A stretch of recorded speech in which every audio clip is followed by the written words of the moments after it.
terus perlindungan kewajiban kepada kami hingga kami sampai pada siang hari di sekolah kami Bapak sebentar lagi kami akan membuat pelajaran kami. Kiranya kamu membuka pintu pikiran kami supaya kami dapat menerima pelajaran dari Bapak Ibu guru kepada kami. Terima kasih Bapak, hanya doa dan permintaan anakmu terima dan segala kami dalam nama-Mu Tuhan Yesus Kristus kami mengucap syukur. Haleluya, amin.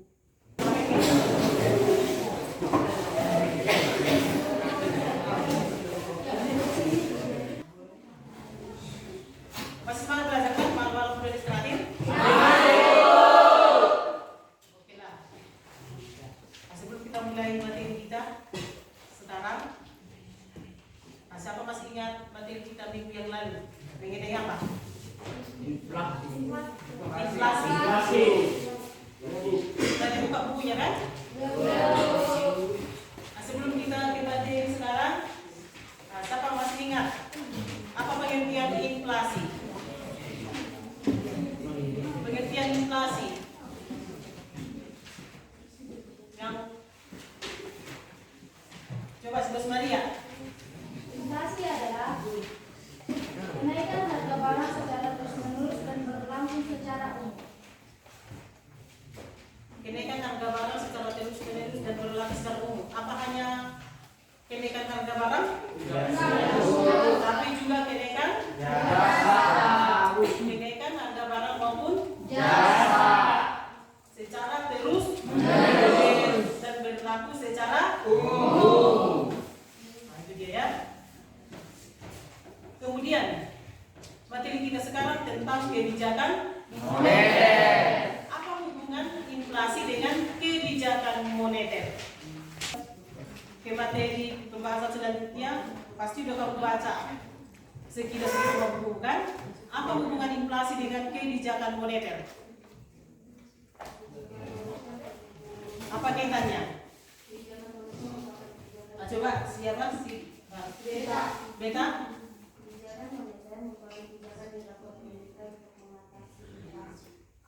Kaitan antara inflasi dengan kebijakan moneter.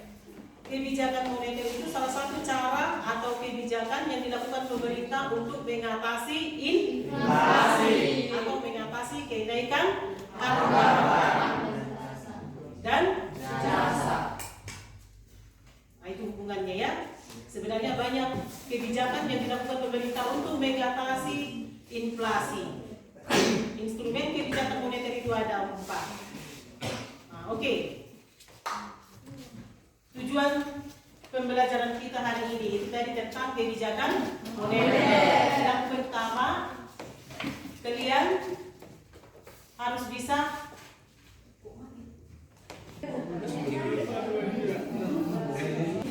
coba yang namanya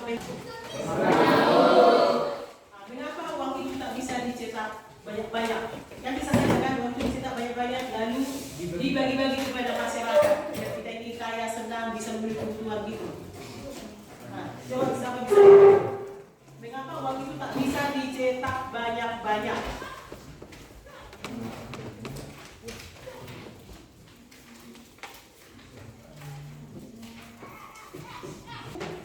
Peredarannya harus diatur.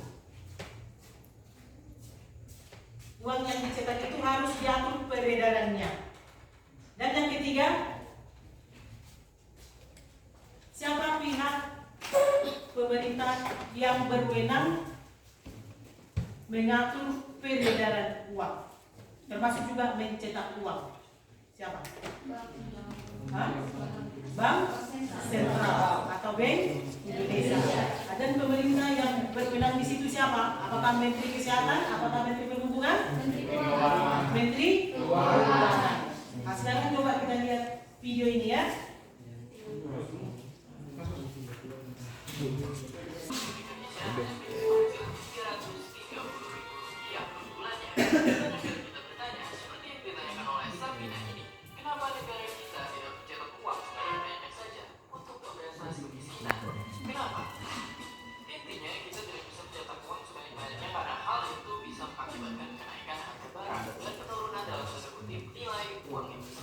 Atau yang biasa disebut sebagai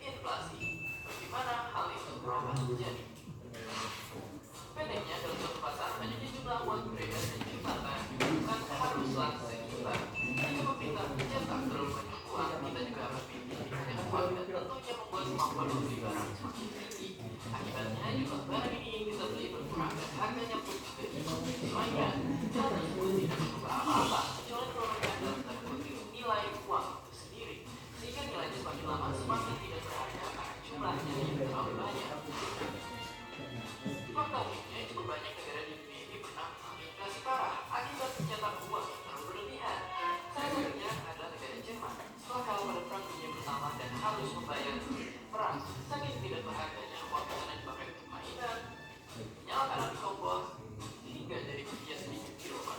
Kulit selain itu ada juga negara Zimbabwe di mana harga telur di sana bisa mencapai angka miliaran dolar Zimbabwe. Sangat fantastis. Dan tak tinggal juga negara Hungaria setelah Perang Dunia Kedua yang telah memiliki kertas uang yang bernilai nominal 1 miliar triliun dengan inflasi terparah sepanjang sejarah. Jadi semoga video ini bisa menyadarkan diri kita sendiri untuk tidak mencoba mencetak uang, karena tidak hanya membuat terjadi inflasi, mencetak uang juga melanggar hukum, membuat kita pintar kita habis dan membuat kita masuk penjara. Dan seperti biasa, Ditonton tadi videonya kan? Kembali ke pertanyaan pemantik tadi. Itu juga pertanyaan yang muncul setelah video ini. Mengapa negara tidak bisa mencetak uang sebanyak-banyaknya? Nah, coba, siapa bisa menjawab satu orang? Lobiando?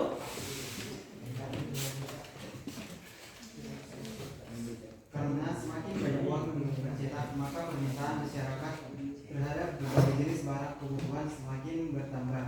Sementara di sisi lain, berbagai jenis barang kebutuhan yang tersedia di pasar jumlahnya terbatas. Jadi uang banyak akan tetapi barang-barang kebutuhan yang akan dibeli terbatas jumlahnya. Hal ini akan mengakibatkan harga barang semakin naik, berarti nilai uang itu akan semakin tidak ada. Ya, itu jawabannya ya. Mengapa negara tidak bisa mencetak uang sebanyak-banyaknya? Biar sederhana, biar kamu masuk, biar bisa kamu mengerti. Sifat alami manusia apa? Tidak pernah merasa berkecukupan. Makin banyak uang kita pegang, yang muncul apa? Makin banyak yang ingin kita belanjakan. Atau dengan permintaan. Makin banyak yang ingin kita beli, ini beli ini beli. Bahkan kebutuhan yang tidak begitu penting pun akan kita beli. Nah, bukan hanya saya, kamu. Nah, bisa-bisa nanti misalnya harga Indomie sekarang normalnya 2.500 atau 3.000.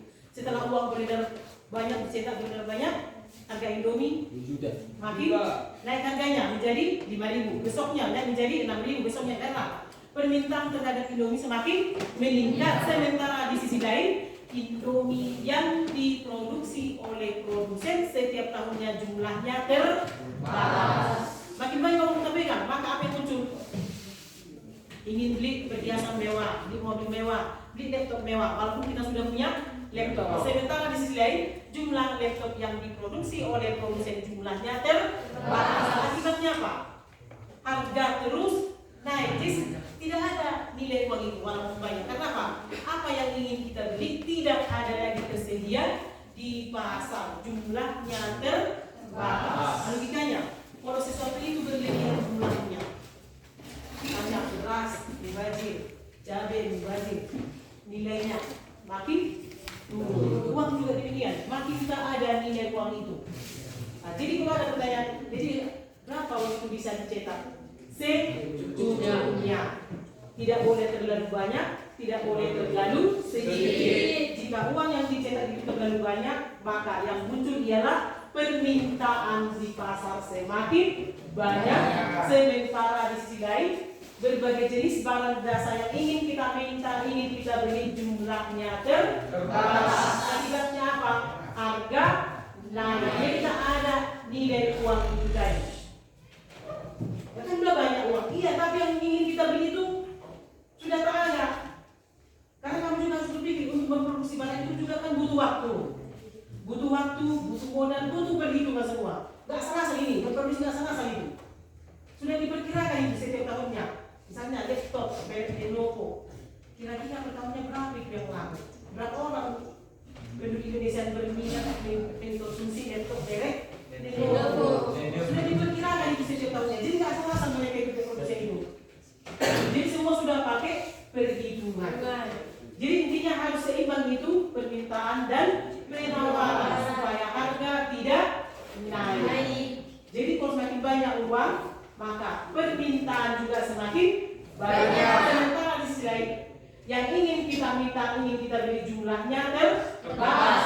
Akibatnya apa? Harga barang terus naik. Jadi tidak adalah nilai uang itu. Seperti pernah terjadi di Jerman, setelah Perang Dunia II berakhir, pemerintah negara Jerman mencetak uang sebanyak-banyaknya. Tapi uang yang banyak itu tidak berlaku, dibakar pada akhirnya. Kenapa? Untuk apa uang itu yang banyak? itu barang yang tersedia di pasar sudah habis atau sangat terbatas. Pembeli baju jumlahnya sangat terbatas. Sementara yang membutuhkan baju sangat banyak. Bagaimana ada arti uang yang banyak itu tadi? Jadi harus seimbang permintaan dan penawaran. Makanya uang yang beredar itu harus diatur oleh negara. Artinya secukupnya, biar normal, yang pas-pas itu yang bagus ya. Tidak boleh lebih, tidak boleh kurang. Sebaliknya, jika uang yang dicetak itu terlalu sedikit, maka perekonomian pemerintah mesti cari cara itu. Bank Indonesia. Bank Indonesia mesti cari itu. Menteri Keuangan bekerja sama dengan Gubernur Bank Indonesia, Deputi Bank Indonesia, dan beserta para jajarannya. Tapi yang paling utama di situ ialah Menteri Keuangan. Kenapa uang yang beredar itu harus diatur peredarannya di pasar? Kan dicetak dulu di sentral, lalu dialihkan ke bank umum, dari bank umum ke masyarakat. Peredarannya dikendalikan oleh negara, harus diatur, tapi salah-salah. Sampai sejauh. Nah, coba satu. Yaitu demi menjaga ada perekonomian dan nilai mata uang tidak stabil. Apabila jumlah uang yang beredar terlalu banyak, akan mengakibatkan kenaikan harga barang, dan apabila jumlah yang beredar yang terlalu sedikit, maka kegiatan ekonomi akan menjadi lambat. Iya, kenapa uang itu harus diatur peredarannya oleh Menteri Keuangan atau oleh Bank Indonesia? Supaya perekonomian berjalan dengan baik sesuai dengan yang dikehendaki. Kalau uang itu nanti dicetak terlalu banyak lalu peredarannya sembarangan, maka yang menunjukkannya apa? Permintaan di pasar semakin banyak. Sementara berbagai jenis barang yang ingin kita beli jumlahnya terbatas. Akibatnya harga naik atau disebut dengan inflasi. Sebaliknya, jika uang yang beredar itu terlalu sedikit, maka perekonomian tidak dapat berjalan dengan baik. Jadi harus diatur sedemikian rupa peredarannya. Siapa yang mengatur peredaran jumlah uang itu? Bank Indonesia atau Menteri Keuangan. Kemudian pertanyaan nomor 3 dari analisis video tadi. Siapa pihak pemerintah yang berwenang mengatur peredaran jumlah uang di masyarakat? Siapa di belakang? Yang mengatur? Yang berwenang untuk mengendalikan peredaran uang ialah Bank Indonesia sebagai bank sentral Indonesia. Bank Indonesia sebagai bank sentral.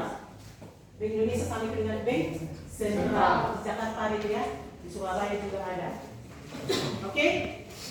Nah, jadi kamu harus mengerti tentang pengertian kebijakan moneter, uang moneter, keuangan. Jadi kebijakan moneter artinya kebijakan yang ditetapkan oleh Bank Indonesia. Untuk apa? Menjaga dan memelihara kestabilan nilai rupiah. Dengan cara apa? Misalnya dengan cara mengendalikan jumlah uang yang beredar di masyarakat. Jadi kamu harus tahu ya, kalau Bank Indonesia itu tempat mencetak uang dan mengedarkan uang dari bank sentral ke bank umum. Kalau bank umum itu tempatnya melayani simpan pinjam uang. Jadi jangan kamu kira uang itu dicetak di BRI, bukan. Di Bank Syariah bukan, di BPN bukan, tapi di Bank Indonesia.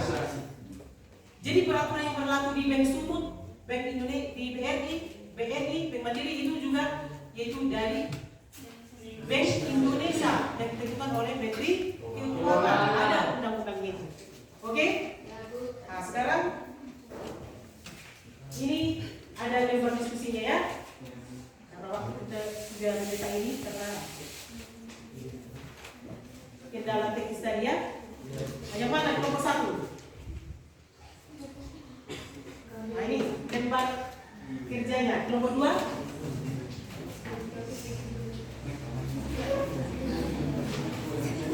Kelompok 3. Yang cepat ya. Kelompok ini. Siapa yang mau maju?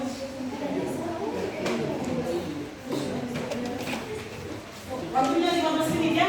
15 menit.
Ketika mereka ingin menerima uang yang melewati CIB, naik di sini.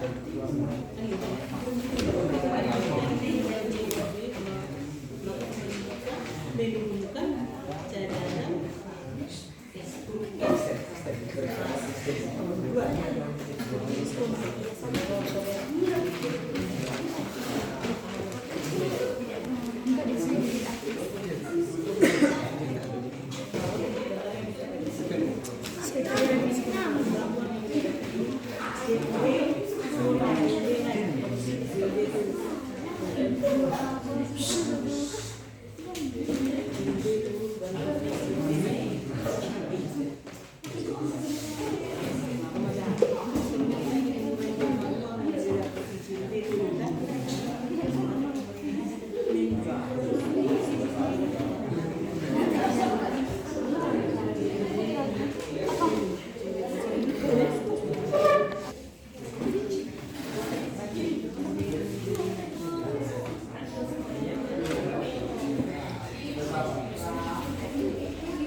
Udah bisa? Kelompok siapa yang udah siap?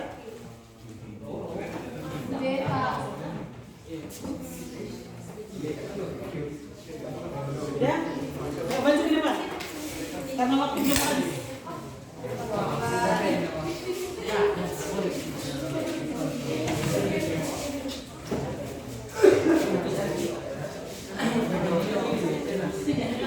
Kenapa yang lagi ini dong?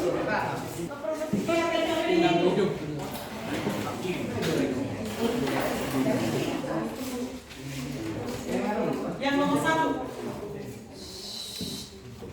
Selamat siang Bu dan selamat siang teman-teman. Siap. Kenapa orang ini maju? Kenapa ya?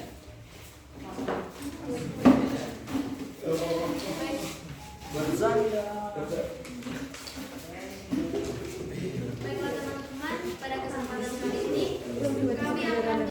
sebelum itu kami akan memperkenalkan diri terlebih dahulu. Saya Kristari Sindaka sebagai moderator. Saya sebagai presentator. Baiklah teman-teman, kami mohon untuk dapat kita perhatikan supaya kita dapat memahaminya bersama-sama. Kebijakan moneter yang dilakukan pemerintah untuk mengatasi inflasi itu ada 4. Yang pertama yaitu kebijakan cadangan kas minimum atau CKM untuk mengatasi inflasi. Kebijakan cadangan kas minimum itu ada dibagi menjadi 2, yaitu dengan cara menaikkan cadangan kas minimum sehingga jumlah uang beredar turun dan inflasi pun turun. Yang kedua yaitu menurunkan cadangan kas minimum sehingga jumlah uang beredar naik dan inflasi pun naik. Untuk lebih jelasnya dapat kita lihat bagan yang digambarkan oleh teman kita. Masih nomor 1 ya?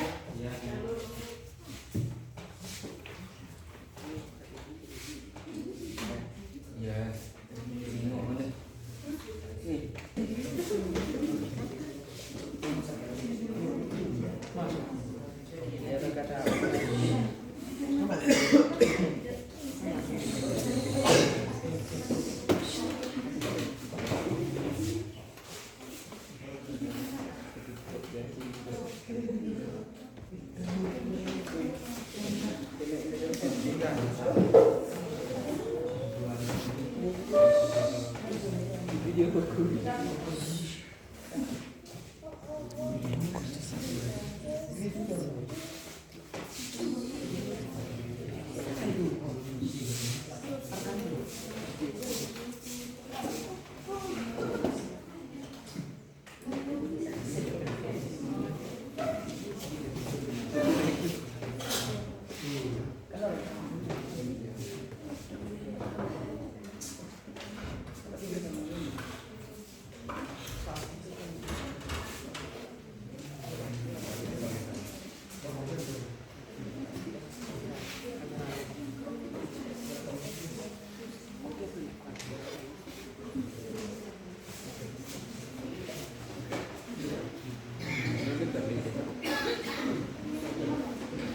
Ya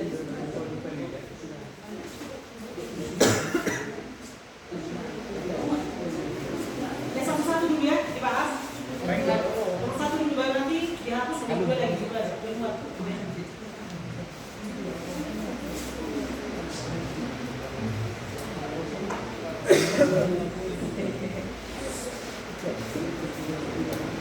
Baiklah teman-teman, di sini kita dapat melihat balapan dari kebijakan pemerintah melalui kas cadangan minimum. Di mana kebijakan cadangan kas minimum ini dibagi menjadi dua, yaitu menaikkan cadangan kas minimum sehingga jumlah uang beredar turun dan inflasi pun turun. Yang kedua yaitu dengan cara menurunkan cadangan kas minimum sehingga jumlah umum naik dan inflasi pun naik. Apakah teman-teman sudah dapat memahami mengenai kebijakan cadangan kas minimum ini?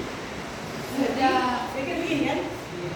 Ini kebijakan kas minimum ini hanya bisa dilakukan oleh Bank Indonesia. Maksudnya begini, jika Bank Indonesia menginginkan jumlah uang yang beredar di masyarakat itu normal, tidak terlalu banyak supaya tidak terjadi inflasi, maka Bank Indonesia memerintahkan seluruh bank umum yang ada di Indonesia bahwa bank umum yang di Indonesia ada ditetapkan oleh Bank Indonesia untuk apa?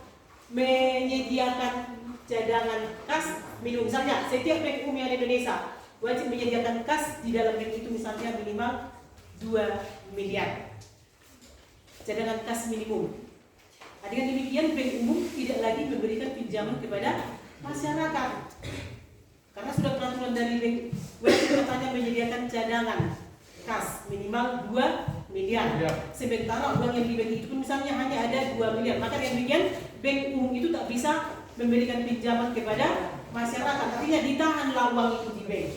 Tapi kalau ada 3 miliar berarti hanya 1 miliar yang bisa dipinjam kepada masyarakat sehingga beredarlah uang itu di masyarakat. Itu dia ya, cadangan kas dinaikkan, cadangan kas minimum. Jadi kalau cadangan kas minimum dinaikkan, jumlah uang yang beredar di masyarakat turun sehingga tidak terjadi inflasi. Kemudian menurunkan cadangan kas minimum.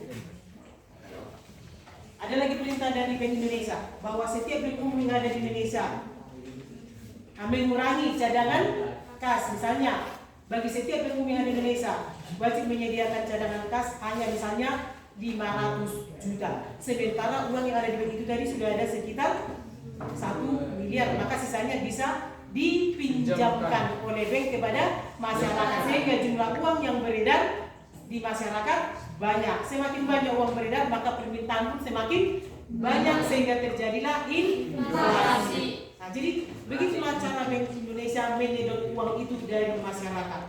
Dibuat peraturan oleh Bank Indonesia kepada bank umum supaya uang itu nanti tersedot ke bank sentral atau tetap bertahan di bank umum dengan membuat peraturan. Misalnya kebijakan cadangan kas minimum.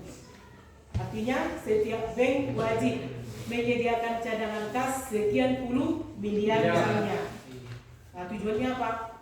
Untuk mengurangi jumlah uang yang beredar di masyarakat. Kemudian bank juga, Bank Indonesia memerintahkan setiap bank umum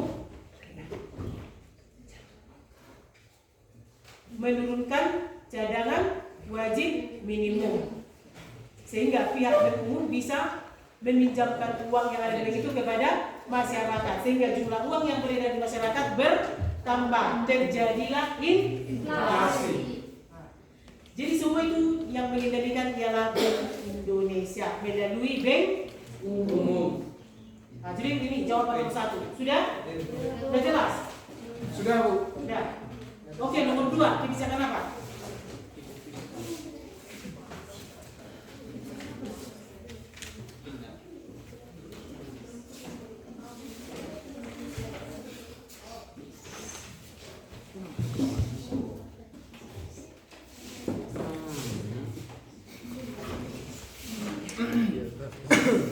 Kebijakan politik diskonto.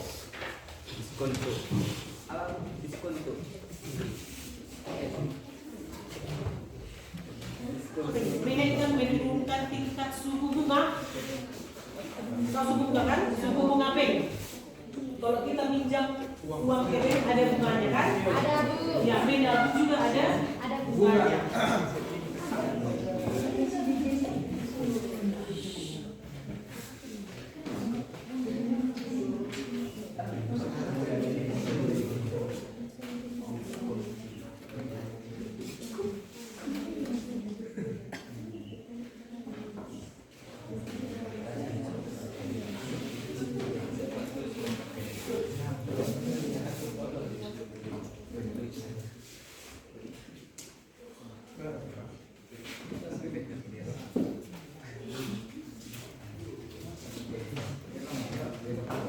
Baiklah teman-teman, kebijakan yang kedua yang dilakukan pemerintah yaitu kebijakan politik diskonto.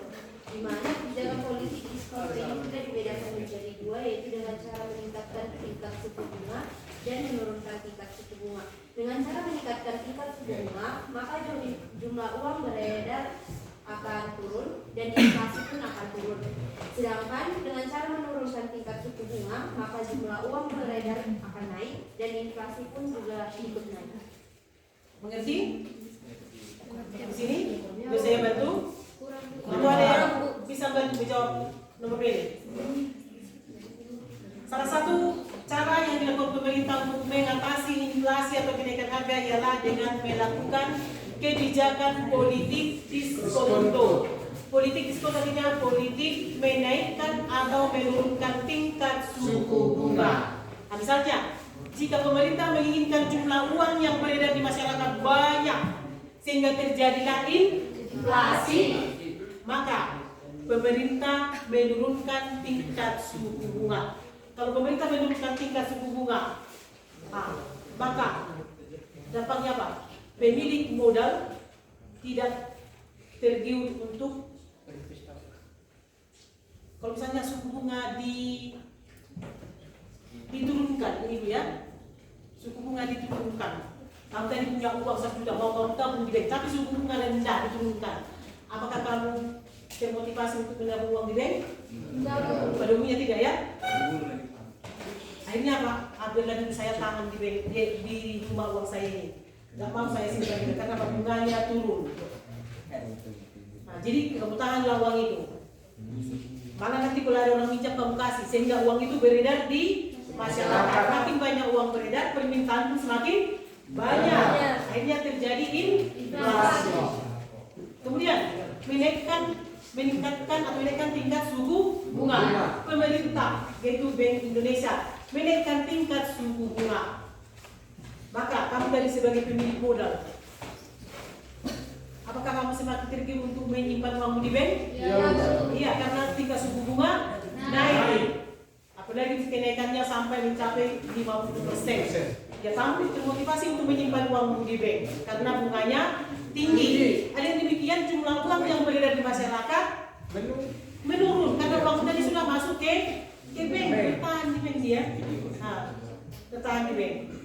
Jadi jumlah uang beredar di masyarakat turun sehingga tidak terjadi inflasi. Ini ya. Jadi siapa yang berwenang untuk melakukan kebijakan politik diskonto ini? Bank Indonesia atau Bank Sentral. Sudah jelas? Nomor 2? Nomor 3 lanjut.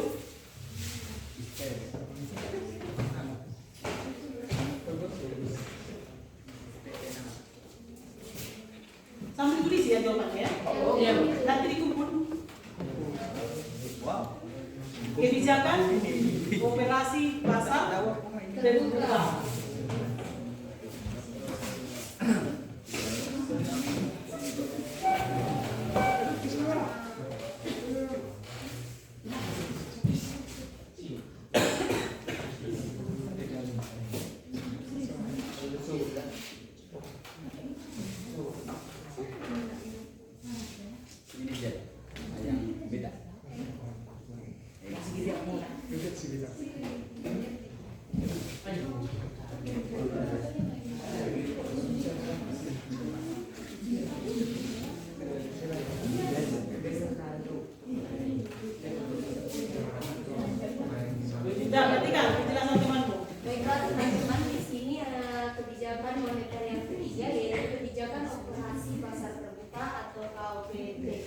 di mana operasi pasar terbuka ini dibagi menjadi dua, yaitu dengan cara pemerintah menjual surat-surat berharga kepada bank umum sehingga uang yang ada di bank umum berkurang dan jumlah uang beredar di masyarakat pun turun dan inflasi pun akan turun. Yang kedua yaitu dengan cara membeli kembali surat-surat berharga yang dijual ke bank umum itu sehingga uang di bank umum akan naik dan jumlah uang beredar di masyarakat akan naik dan inflasi pun terjadi. Apakah teman-teman sudah mengerti? Atau surat-surat berharga itu ngerti apa saja? Ada saham, obligasi, sertifikat Bank Indonesia, saham misalnya apa itu saham itu? Surat tanda kepemilikan. Seseorang itu memiliki perusahaan. Surat tanda semacam kertas ya. Surat tanda kepemilikan seseorang memiliki perusahaan. Gitu ya. Saham, obligasi, termasuk juga sertifikat Bank Indonesia. Yang membeli, yang menjual surat-surat berharga ini ialah Bank Indonesia dari masyarakat. Bank Indonesia melalui bank umum dari masyarakat. Dengan demikian uang masyarakat tersedot ke bank sehingga jumlah uang yang beredar di masyarakat turun, tidak terjadi inflasi. Sebaliknya pemerintah juga Bank Indonesia jika menginginkan jumlah uang yang beredar di masyarakat bertambah sehingga terjadi inflasi, bisa dengan cara membeli surat-surat berharga dari mana? Dari masyarakat. Maksudnya apa? Terutama masyarakat yang punya perusahaan. Yang membeli surat berharga itu Bank Indonesia dari masyarakat. Sehingga apa? Jumlah uang yang beredar bertambah. Kalau uang itu sudah berada di tangan masyarakat, peredarannya dipastikan banyak gaji sehingga terjadi inflasi. Tapi jika uang itu sudah tersedot semua ke bank umum, maka jumlah uang yang beredar di masyarakat turun sehingga tidak terjadi inflasi. Apa? Siap tadi? Ini mana kan nama Pak? Jawab Gus. Sudah jelas? Jelas Bu. Oke, kita lanjut ke nomor 4.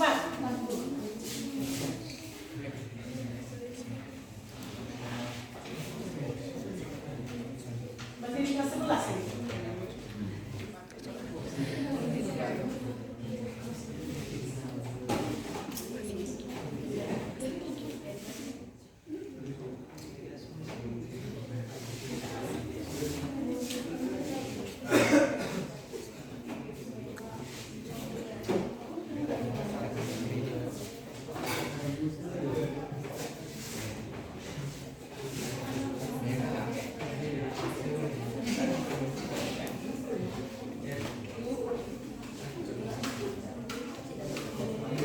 Baiklah teman-teman, di sini kita Dan tiga yang lain belakang. kebijakan yang keempat.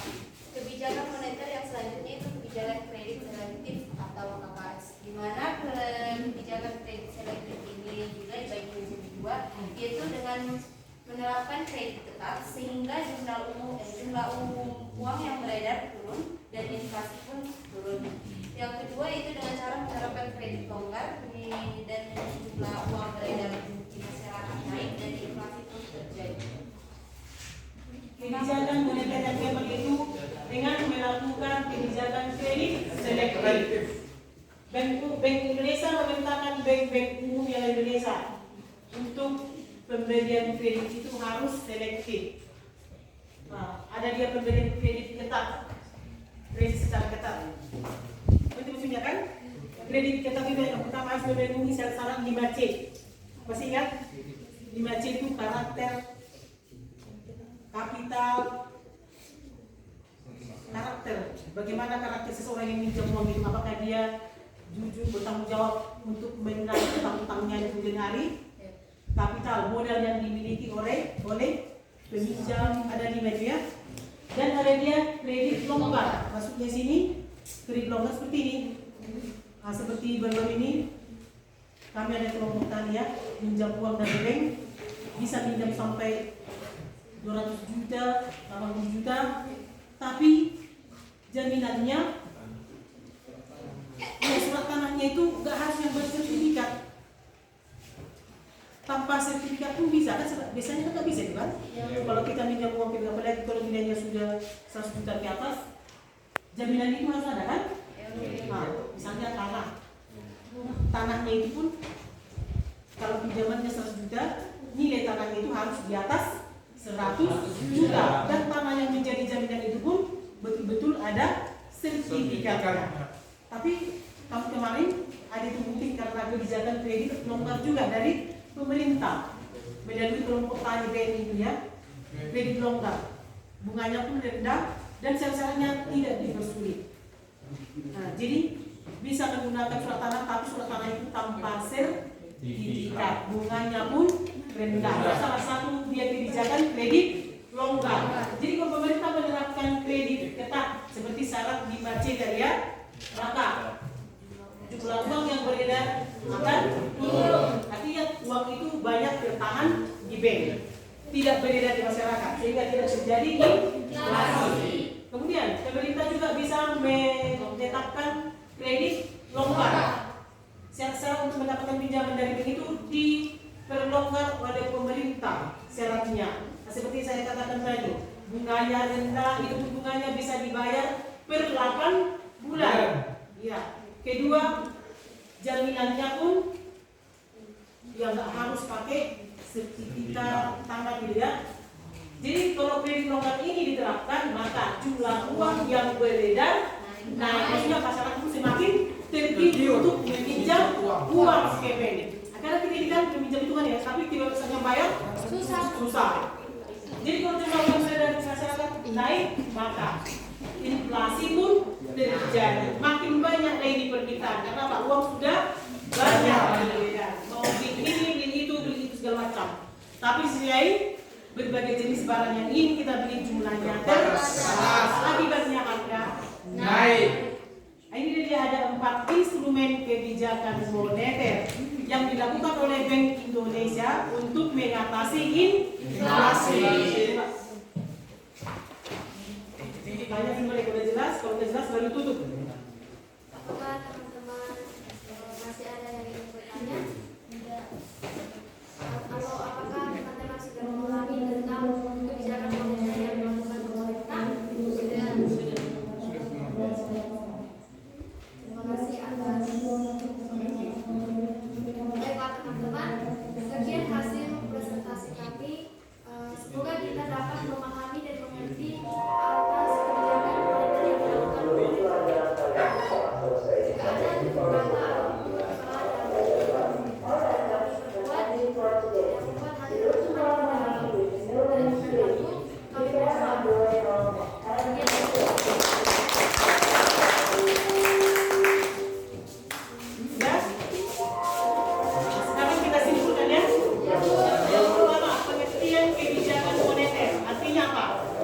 Kebijakan moneter artinya kebijakan pemerintah. Kebijakan yang ditetapkan oleh pemerintah. Pemerintah maksudnya ialah Bank Indonesia atau Bank Sentral untuk apa? Ya, menjaga dan memelihara kestabilan nilai rupiah. Yang kedua, ini instrumen kebijakan moneter yang dilakukan pemerintah dalam hal mengatasi inflasi ada 4. Yang pertama, kebijakan cadangan wajib minimum. Yang kedua, kebijakan politik diskonto. Ketiga, kebijakan operasi pasar terbuka. Keempat, kebijakan kredit selektif. Coba apa yang kamu dapat dari pembelajaran kita hari ini? Coba si Raja. Setelah mempelajari pada hari ini, saya baru tahu bahwa uang itu tidak bisa dicetak banyak-banyak. Dikarenakan jika dicetak terlalu banyak, akan menyebabkan harga naik dan harga barang biasa akan naik dan terjadi inflasi. Oke. Pembelajaran kita hari ini yang saya dapatkan katanya bahwa uang itu tak boleh dicetak banyak-banyak. Semakin banyak uang dicetak, maka harga-harga barang semakin naik. Terjadilah inflasi. Apa lagi yang kamu tahu? Coba siapa Saiful? dapatkan dari pembelajaran ini adalah mencetak uang dan mengatur pembayaran uang itu adalah Bank Indonesia itu. Dan Bank Indonesia itu adalah dalam hal ini Menteri yang mencetak keuangan Republik Indonesia. Ya, setelah pembelajaran ini saya tahu bahwa yang mencetak, yang memiliki wewenang untuk mencetak uang itu ialah Bank Indonesia, bukan bank umum. Bank umum itu hanya tempat melayani simpan pinjam uang. Kalau mencetak dan mengatur peredarannya ialah Bank Indonesia. Oke, sekian pembelajaran kita hari ini ya. Ya Bu. Oke, terima kasih, sampai jumpa minggu depan. Ya Bu. Oke.